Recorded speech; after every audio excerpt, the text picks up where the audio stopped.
그 홍콩의 주력 업종이라고 볼 수 있는 뭐 경기 소비재나 금융,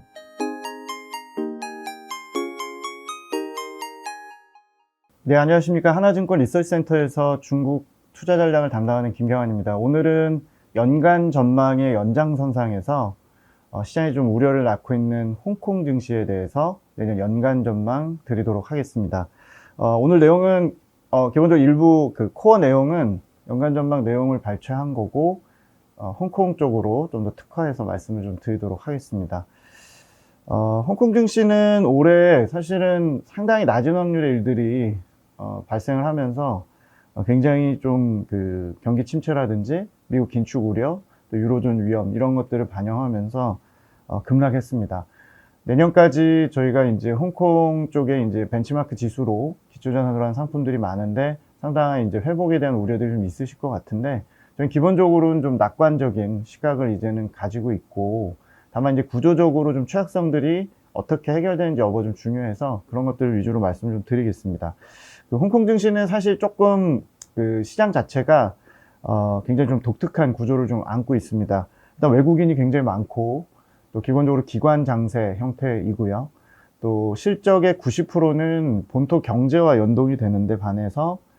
밸류에이션이나 이런 유동성 좌우하는 것들이 결국에는 달러의 흐름이나 연준의 행보에 또 연동될 수밖에 없는 달러 패그제이기 때문에 미국이 긴축을 하면서 중국이 이렇게 여러 가지로 침체인 경우에는 두세 배 이상 부진하게 더 작용하는 경우가 있고 또 반대로 말하면 미국의 긴축 이슈가 진정이 되고 중국의 경기 회복이 있을 때는 또 본토보다 탄력적으로 회복하는 경향을 안고 있기 때문에 저희가 이제 그쪽 그 좀 탄력적으로 좀 더 좋아질 수 있는 부분으로 넘어가는 해에 2023년을 바라보고 있다라고 보시면 될 것 같습니다. 올해 그 홍콩 증시는 공매도 비중이 10월 달에 최고인 30%에 달할 정도로 극단적인 숏배팅이 있었고요. 이런 숏배팅의 계기에는 구조적인 요인과 또 순환적인 요인들이 다 있었습니다. 구조적인 요인은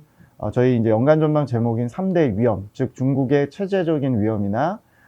경제 산업 구조 전환의 리스크, 또 순환적으로 회복해야 하지만 침체가 장기화되고 있는 방역이나 부동산 같은 위험들 이슈도 있었고 또 미국이 긴축을 하기 직전 혹은 넘어가는 시점이 상당히 이제 홍콩이 취약하게 작용했던 경험을 저희 2016년에도 목격을 했었는데 뭐 그런 것들이 동반해서 겹쳤다라고 보시면 될 것 같고요. 저희는 일단 중국 내에서 어느 정도 먼저 더 답을 찾고 있는 상황이고 좀 노이즈 쪽에 좀 가까운 악재들보다는 오히려 좀 이제 구조적인 호재들로 조금 홍콩이 회복할 수 있을 거로 생각합니다.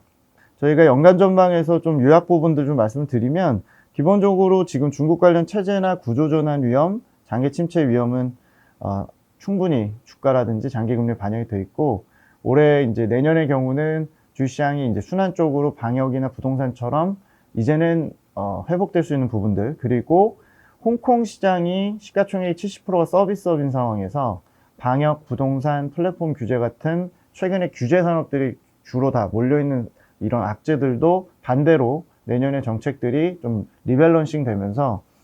이런 것들이 홍콩이 좀 더 반영할 수 있는 상황이라고 판단을 갖고 있고요. 내년에 그 전반적인 경기 흐름은 일단 현재 침체 국면을 탈피하면서 상저하고 형태로 갈 수 있는데 성장률은 뭐 내년 2분기가 고점일 수 있겠습니다만 전체적인 주가 흐름은 N자형 상승 패턴을 예상을 저희가 하고 있고 부동산이나 방역 충격은 방향성이 이미 탈피하는 쪽으로 좀 잡고 있고 시스템 위험은 이미 불황이란 부분으로 3년에 걸쳐 나눠서 이렇게 홍콩이 반영을 했기 때문에 뭐 밸류라든지 시스템 리스크에 대한 부분들도 추가로 반영할 가능성은 좀 제한적이다 생각을 합니다. 다만 내년 1분기까지 뭐 미국에 남아있는 이런 긴축 이슈나 유로존 관련 노이즈 그리고 중국의 방역이나 부동산이 완화되는 과정에서 현실과 이제 기대 사이의 간극들 이런 것들 때문에 뭐 변동성은 좀 있을 걸로 생각을 갖고 있지만 내년 2분기, 3분기에 좀 더 탄력적인 회복이 가능하고 뭐 변동성 국면에 저희는 뭐 보유 관점의 중립 의견을 제시하지만 연간으로 비중 확대 의견이라고 보시면 될 것 같습니다.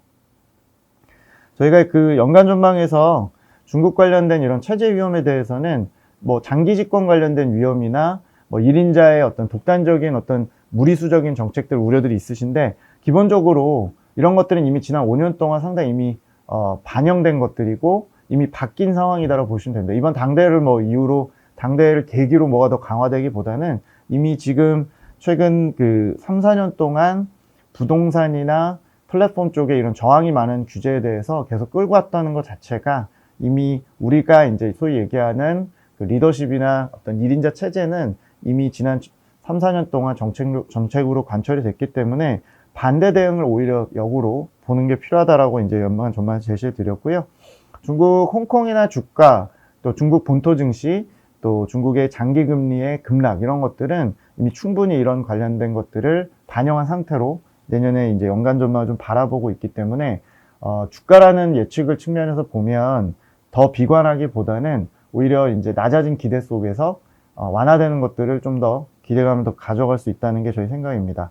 내년 연간 성장률은 올해 3% 중초반대에서 5% 후반대 혹은 5% 중반 이상이 예상이 저희가 되고 있고, 시장이 지금 성장률이 눈에 들어오진 않고요. 어차피 방역이나 부동산의 연착륙 이런 것들이 먼저 천장 요인들이 제거가 돼야지만 시장이 이제 펀더멘탈이나 경기 회복에 대해서 눈높이가 높아질 거로 생각을 합니다. 1분기부터 저희는 중국의 성장률에 대한 기대치가 신용위험 완화라든지 리스크 요인들이 완화되는 과정에서 점차 이제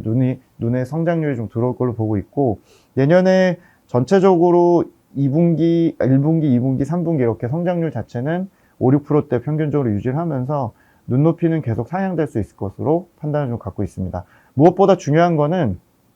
극단적으로 서비스업에 불리했던 방역이나 규제 관련 리스크들, 또 기존의 부동산이나 플랫폼, 금융업에 대해서 상당히 그 중정부가 완화적인 혹은 좀 회복하는 쪽으로 정책을 취할 가능성이 굉장히 높기 때문에 이런 것들이 시가총액 비중이 높은 홍콩에는 유리하게 결국엔 작용할 수 있다는 게 기본 베이스라고 보시면 될 것 같습니다. 최근에 좀 업데이트를 드리면 물론 저희가 지금 촬영하고 있는 오늘 뭐 중국 쪽의 방역 그 어떤 항의 시위라든지 여러 가지 이제 뭐 정치적인 노이즈들이 얘기가 나올 수는 있겠습니다만, 결국에는 최근에 중국 관련 리스크는 방역이나 부동산 이런 걸 통해서 계속 균열이 나고 그 천장으로 작용했던, 즉 경기의 상단을 제한했던 요인들이 이미 많이 해제될 것으로 기대감이 좀 생기고 있는 상황입니다. 미중 금리 차가 최근에 역전 현상이 좀 완화되면서 미국 금리가 하락하고 중국의 장기 금리가 상승하면서 최근 침체에 대한 부분들이 조금씩 환율이나 이런 쪽에 조금 이제 다시 긍정적으로 좀 작용을 하기 시작을 했고, 중국과 홍콩의 CDS 프리미엄도 10월달 극단적인 레벨에서 급락을 하면서 최근 이제 연준의 어떤 긴축 행보를 좀 이미 선반영한 상황에서 중국의 리오프닝이나 부동산 쪽의 기대감이 전체적으로 리스크 프리미엄의 하락으로 작용을 좀 최근에 하고 있는 그런 상황입니다. 그래서 저희는 10월 달에 이미 하단은 어느 정도 구축을 했고 당분간 좀 높은 변동성 하에서 등락을 거듭하는 정도로 생각하고 있고요. 최근에 중국의 이제 그 어떤 확진자 증가에도 불구하고 장기 금리가 좀 상승세 보인 거는 결국에는 이제 부동산 관련된 시장의 개입이 굉장히 강해진 부분이 좀 크다라고 생각을 갖고 있고, 외국인 역시도 극단적인 이탈에서 최근에 좀씩 회복하는 그런 모습을 보이고 있는 상황입니다. 특히 홍콩 같은 경우는 공매도 거래 비중이 10월 달에 30%까지 상승했다가 최근에 다시 19%대 정도, 뭐 여전히 역대 평균보단 높지만 그래도 연중 최저 수준까지 하락을 하면서 뭐 중국에 대한 회피 현상은 극단적인 부분은 이미 최악을 좀 지나고 있지 않나 이렇게 생각을 좀 갖고 있고요. 결국에 중국 정부가 정책적인 방향을 완화 쪽으로 이미 잡았기 때문에 뭐 그런 측면에서 보면 단기적인 변동성을 뭐 여전히 좀 신중한 낙관으로 보실 수 있는 구간이 아닌가 생각합니다. 부동산의 경우는 그냥 결론만 말씀을 드리면 최근에 그 수요 회복이 지연되고 또 디벨로퍼라고 하는 헝다그룹 같은 이런 공급자의 문제들 두 가지가 다 올해 이제 우려를 낳았었는데, 공급자의 문제를 먼저 개입하기 시작을 해서 공급자를 좀 단기적으로 회생시켜서 악순환을 좀 막는 방향으로 11월부터 행보에 나서고 있는 상황입니다. 수요 회복은 좀 지연되고 있지만 가장 골치 아팠던 구조적인 문제가 이 공급자의 문제였기 때문에 장기적인 관점이 아니라 단기적인 어떤 개입이나 회생을 통해서 주택 거래가 같이 동반을 좀 회복할 수 있도록 이미 강력한 개입을 좀 시작했다라고 보시면 될 것 같고요. 무엇보다 부동산의 경우는 최근 3, 4년 동안 규제의 결과물이었고 최근에 이 부채 조정이나 이런 것들이 충분히 좀 이루어진 상황이기 때문에 내년에는 이제 디레버리징에서 좀 레버리징 방향으로 가는 과정에서 아마 한 1분기 정도를 정점으로 이 부동산 관련 신용 위험이나 침체 위험도 좀씩 완화될 거로 생각을 갖고 있습니다.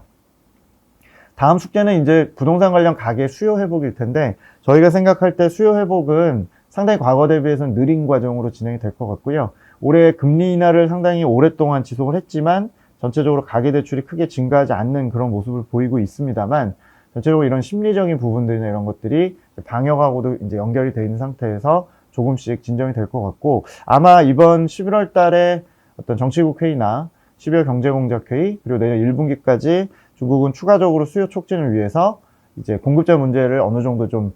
이미 개입한 상태에서 수요 쪽으로 추가적인 부양책들을 좀 발표하면서 내년 상반기에 어느 정도 이 주택 거래라든지 가격이 연착륙하는 쪽으로 판단을 갖고 있습니다. 무엇보다 방역 관련해서 4분기 시장에 계속 우려들과 기대감이 좀 공존한 상황인데,